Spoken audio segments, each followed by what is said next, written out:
Donc au fond, le développement, il faut une tête, il faut un leadership, il faut un gouvernail, il faut pour faire profiter de tous ces acquis et travailler.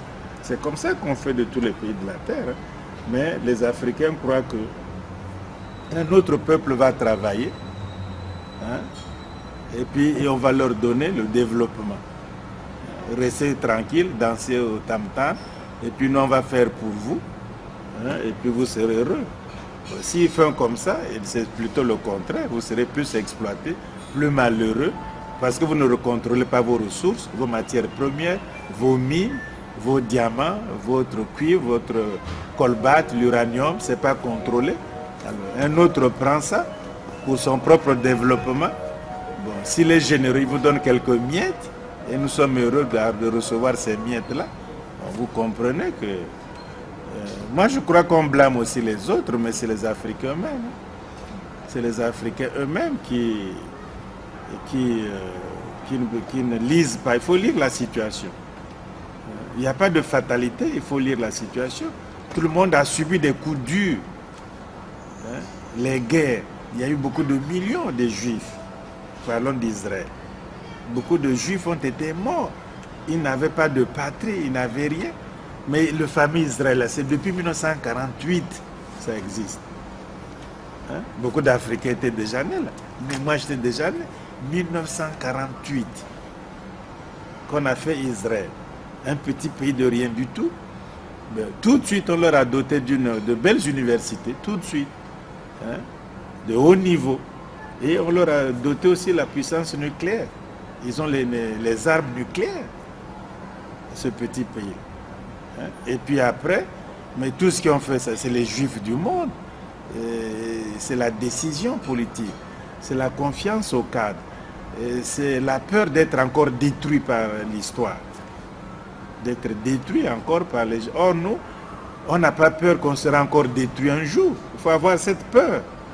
Mais on ne peut pas vivre sans peur. Je veux dire là, sans angoisse.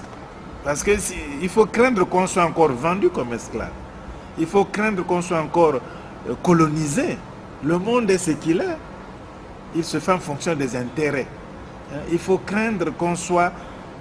mais les esclaves, les Arabes ont vendu les Noirs. Ils ont fait l'esclavage. Tous les Blancs de la terre en Europe, que ce soit les Italiens, les Espagnols, les Portugais, les Français, les Hollandais, n'en parlons pas, surtout les Hollandais, les Anglais, mais tous ils ont fait l'esclavage. Et l'esclavage leur a donné l'argent pour faire le développement industriel, les chemins de fer, les banques. C'est la révolution industrielle. Tu vois? Après, ils ont aboli. Quand on n'a plus besoin de l'électricité maintenant, ça devient lourd. On a aboli, pas par plaisir, mais parce que ce n'est plus utile. Tu vois? Et aux États-Unis, c'est la même chose. Pendant 4 siècles, tu travailles pour quelqu'un, mais l'esclavage, ce n'est pas travailler dur. C'est pas ça l'esclavage. Aujourd'hui, les gens travaillent dur, vous ne sont pas esclaves. L'esclave, c'est que tu travailles, tu n'as pas un seul sens. Oui, tu n'as pas de salaire. Tu n'es pas payé, c'est un travail gratuit pendant 4 siècles. Tu coupes la canne à sucre gratuitement, tu fais le coton gratuitement, tu fais le café gratuitement, et si ça me plaît, je te vends à un autre.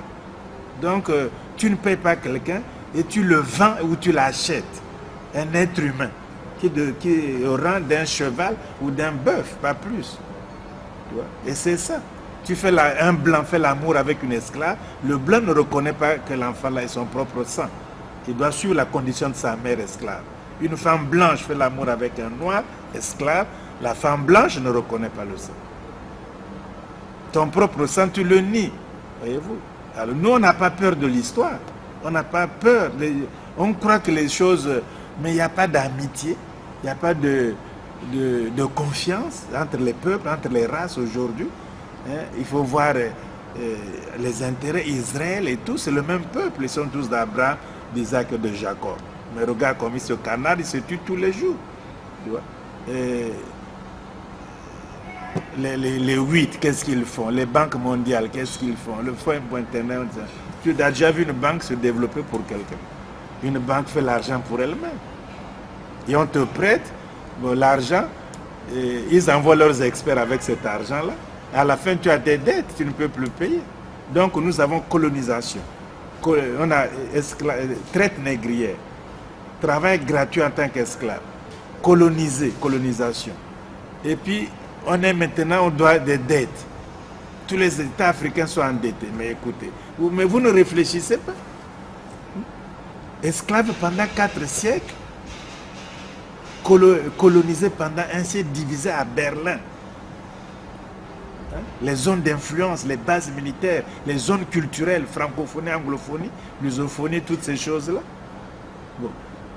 Des dettes après 50 ans d'indépendance. Aucun État ne peut payer les dettes. Mais vous croyez l'apartheid? Vous croyez que après ça, là, les mêmes choses,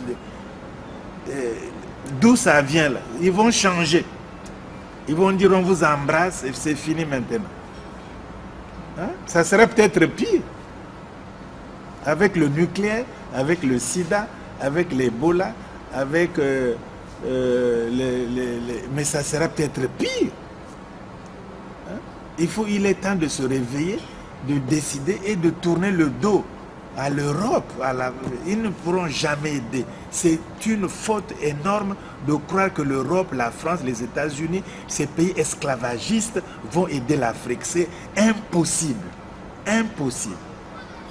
Ils ne pourront jamais, jamais, au grand jamais, aider généreusement le développement de l'Afrique noire. Jamais, impossible. Ils ne l'ont pas fait pendant 6 siècles, ils ne vont pas le faire pendant 50 ans. Ils ne le feront jamais. Ils vendent les armes aujourd'hui. Est-ce que ça nous tend vers le changement? Même les enfants des présidents vendent les armes. Ce n'est pas moi qui le dis, c'est la presse même. L'enfant de Mitterrand a vendu les armes en Angola. Donc, on ne lui a rien dit à l'époque. Et vous croyez que c'est ça le changement? Bon, on prend le diamant. Qu'est-ce qui se passe au Zaïre où tous ces les outils ou tout qui se battent? Hein? On cherche le diamant. On cherche le pétrole au Congo. On cherche tout. Mais vous croyez que la tendance va finir? Mais quand on vous prend l'uranium au Niger, quand c'est fini, on dit bye bye. Ouais. Mais ça ne va pas changer. Il ne faut pas croire que l'Europe, ce n'est pas du racisme, hein, c'est la vraie vérité. Eux le disent. Moi, j'aurais été blanc européen, que je n'aurais pas travaillé pour l'Afrique. Pourquoi? Pourquoi vous voulez leur demander qu'ils le fassent? Hein? Donc, les Européens, de façon générale, ils n'aideront jamais, au grand jamais, je signe et persiste, l'Afrique noire. Jamais. Et c'est une illusion des Africains de croire que ces gens-là, l'Europe va les aider. C'est impossible. C'est même pas dans leur philosophie ou leur vision. Ils n'y pensent même pas, à part les bons mots pour berner les Africains naïfs qui y croient. Nous, c'est la Renaissance, c'est tout. Pour reprendre tous ces paramètres négatifs que vous venez d'énumérer, est-ce que vous pensez qu'une véritable renaissance de l'Afrique est possible? Oui, en fait, ce n'est pas réellement des paramètres négatifs, hein. C'est des paramètres réels. C'est ça la réalité aujourd'hui. Bon, maintenant, l'Afrique, c'est quoi? Tu vois, aujourd'hui, les Américains croient que l'Afrique équatoriale, forestière, cette Afrique-là sera le poumon de l'humanité. Demain, à cause de la pollution partout. Donc la forêt équatoriale africaine va sauver encore l'humanité. Et les Américains veulent investir beaucoup d'argent pour préserver ces forêts, pour etc. etc. Voilà. Donc l'Afrique est riche. Le diamant du monde, les émeraudes, toutes ces choses-là, hein, l'uranium, tout ça, le continent africain est la réserve mondiale, en or, hein, en pétrole, en tout ce que vous voulez. L'Angola, on se bat en Angola pas pour rien. C'est des Koweït. Au Congo, c'est pareil. Au Gabon, c'est pareil. Le Nigeria, c'est le pétrole. Dans le Sahara, le désert, il y a du pétrole partout. Donc, on a le pétrole partout. Tu vois. On a des mines de diamants. Hein. On est fournisseur de ces biens-là. Bon, sans compter que nous avons des savanes, on a des Sahel, on a des forêts, on a des pâturages, on a des cours d'eau immenses, puissants, les plus puissants du monde. On peut faire des barrages. Il y a un seul barrage qui peut électrifier toute l'Afrique noire, le barrage d'Inga au Zaïre. On a des barrages, des possibilités d'avoir l'électricité presque gratuite et partout. Et vous, l'énergie solaire, n'en parlons pas, le soleil est où? Si nous sommes bien noirs, c'est bien une cause naturelle. Et le soleil ne peut pas manquer dans cette explication. Donc nous sommes les fils du soleil. Le soleil est là, nous sommes les fils et les filles du soleil. Le soleil est là avec nous. Nous avons des lacs immenses, nous avons des poissons, poissons d'eau douce, poissons de mer. Même le requin blanc, il est avec nous encore. Partout, on a des océans atlantiques, on a une bonne partie de l'océan, de la mer Méditerranée, l'océan Indien, même s'il y a les sous-marins atomiques, etc. Dans ces mers-là, il y a des marins, soit atomiques des pays étrangers, etc. Il faut faire l'Afrique, parce que l'Afrique sera la sécurité des Noirs en Europe, la sécurité des Noirs aux Antilles, dans les Caraïbes, la sécurité des Noirs dans les Amériques. Parce qu'ils auront moins quelque part. C'est comme ça qu'on doit faire. Parce que les Noirs aussi sont riches aux États-Unis. Les Noirs aussi sont riches en Afrique. Il y a l'argent, il y a des milliardaires. Alors, mais tout ça, en fait, rien ne nous manque. L'intelligence ne manque pas. Les matières premières ne manquent pas. La créativité ne manque pas. C'est souvent la vision. La vision.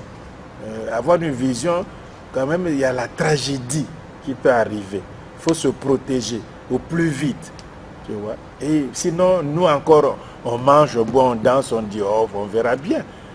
Mais les choses qui nous sont déjà arrivées montrent que ce n'est pas sérieux et qu'on doit se protéger pour les générations futures. Pour reprendre un des pères fondateurs de l'historiographie africaine, Cheikh Anta Diop, quel pilier a-t-il posé pour la renaissance africaine? Dès que cette question se présente un peu de la manière suivante, c'est-à-dire que l'histoire, ce qu'on appelle l'histoire, c'est en fait deux choses réellement. L'histoire, c'est deux choses. C'est premièrement la connaissance du passé. Qu'est-ce qui est là, ce qu'on appelle la mémoire? Comment ça s'est passé, comment on a été fait coloniser, comment on a été fait esclave, quels étaient les rapports entre les humains à l'époque, comment on a survécu. Enfin, on explique le passé. Ça, c'est l'histoire. Et vous l'expliquez à votre manière, selon les causes, etc., selon les méthodes. Mais l'histoire aussi, fondamentalement, l'histoire, c'est la vision du futur. On ne peut pas faire l'histoire juste pour se voir, regarder le passé sans regarder seulement comme ça. On est plutôt comme ça. Nous marchons plutôt devant que derrière. Si je regarde derrière pour dire oh merci, c'était comme ça, fais attention. Ne va plus comme ça, parce que c'était comme ça, va comme ça. Ça t'oriente donc.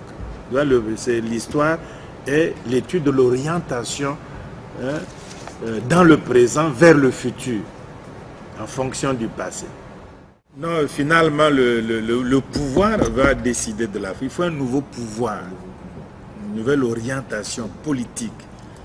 Il faut que la jeunesse soit porteuse d'un idéal. Oui, d'un idéal. Sinon, on va faire les discours, on commence à lire quand même l'histoire, on commence à comprendre, on commence à saisir, la conscience se développe.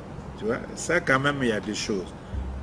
Tout le monde, le basket, les athlètes, les musiciens, les intellectuels, les artistes, il y a quand même les techniciens africains. Il y a un grand éveil. On ne peut pas dire que c'est zéro, ce n'était pas comme ça avant. Les Africains qui résistent, qui veulent faire des compromis, perdent leur temps. Il ne faut même pas discuter avec eux. Donc on va trop loin, qu'il faut qu'on dialogue quand même, qu'il faut quand même pas condamner tout le monde. Il faut faire ceci. Oh, mais tout ça, est-ce que c'est utile même de discuter? Ça perd le temps. On ne discute pas de ces choses. Ils ne comprennent pas. Ils seront isolés. D'ailleurs, leurs maîtres vont aussi les rejeter. Et ils viendront vers la fin, vers nous. Vers vous. On dit, vont s'excuser, etc. On ne comprenait pas. C'est trop tard, de toute façon. Ils comprenaient. Comment veut-il des grands garçons comme ça, ou des grandes femmes comme ça, qui croient que faire plaisir à un Européen, c'est même glorieux pour eux.